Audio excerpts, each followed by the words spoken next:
Meus irmãos, Pai do Senhor Jesus, eu quero pegar um texto sem isolá-lo do seu contexto, para não tornar um pretexto para a formação de mais uma heresia. Das três principais escolas sobre a parousia, que é a vinda do Senhor, nós temos pré-tribulacionismo, mid e pós. Eu sou da escola defensor da ideia convicta do pré-tribulacionista. Eu disse convicta, não disse assertiva, eu disse convicto.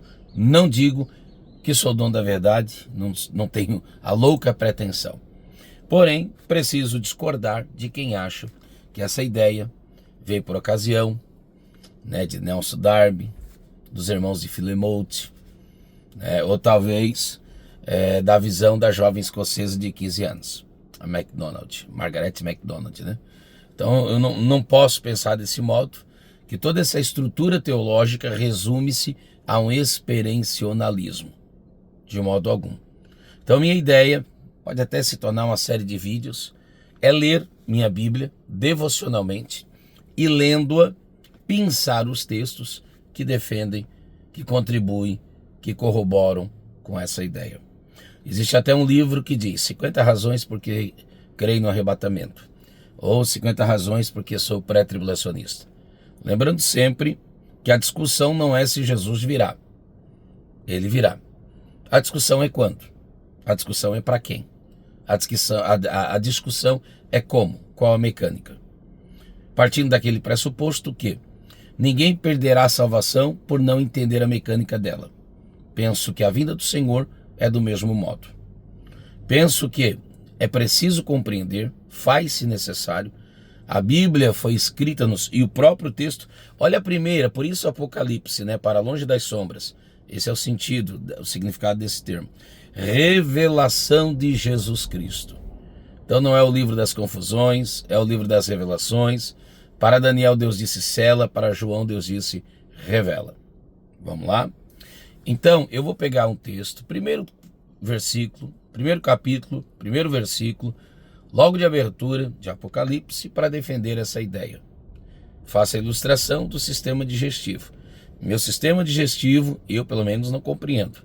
Mas o fato de não compreender não isenta-me, e glória a Deus por isso, dos benesses, dos benefícios de uma alimentação saudável. O que é o macrobiótico, onde age, onde não age, não entendo. Não sou do ramo, respeito e admiro muito quem o é, mas eu não sou. Mas continuo gozando desse benefício. Então, o fato de alguém pensar diferente, ou não entender, ou eu mesmo posso estar equivocado, não quer dizer que eu vá deixar de receber os benefícios. Vamos lá? Então vamos lá, quero que você entenda. Não é nem a pontinha do véu, eu estou me aproximando do véu, tá bom? Então esse vídeo não tem a pretensão louca de concluir todo o assunto, não quero estender-me mais do que eu devido, mas eu só quero que você entenda isso, só isso, é o bastante. Entender que a posição defendida, ela não é defendida por um experiencionalismo. Eu não posso reduzir a isto. Recentemente, eu tive a grata alegria de ministrar uma mensagem de cunho de ensinamento, defendendo o meu posicionamento pré-tribulacionista. E eu comecei desde Gênesis. Fui trazendo os textos, entendeu? Por exemplo, Enoque foi arrebatado, simbologia da igreja. O Noé, que aparece no mesmo Gênesis capítulo 5, não foi. Ele passou pela grande tribulação, tipologia. Ao passo que Enoque representa a igreja, o Noé representa Israel, que será salvo. Receberá o cuidado, o livramento do Senhor dentro da arca, dentro da bolha chamada Israel. Dali sairá os 144 mil selados de Apocalipse capítulo 7. Então vamos lá. Enoque, a igreja arrebatada, que não passará pelo dilúvio, pela grande tribulação. Noé, aquele que estará, sim, dentro da arca, passará pela grande tribulação. Posterior à mesma, lembra do que aconteceu? Pós-Noé, um novo mundo, um recomeço, uma espécie de recriação. Nós entendemos isso como o dilúvio. Ou melhor dizendo, nós entendemos isso, via dilúvio, como apontamento para o milênio, novos céus e nova terra. Aí, se tem um caso aqui, mas você pode usar a Siri em seu carro. Existem tantos outros, tá? Vamos lá, Apocalipse, capítulo 1, versículo 1. Revelação, não é confusão, de Jesus Cristo, a qual Deus lhe deu para mostrar aos seus servos, grife agora, as coisas que brevemente devem acontecer.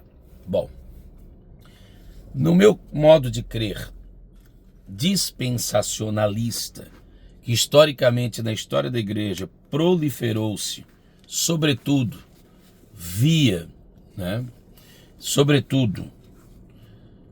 Scofield, que era uma mente muito erudita, que ele criou um esquema bíblico, uma teologia embasada, bíblica, do tal famigerado dispensacionalismo. Então vamos lá.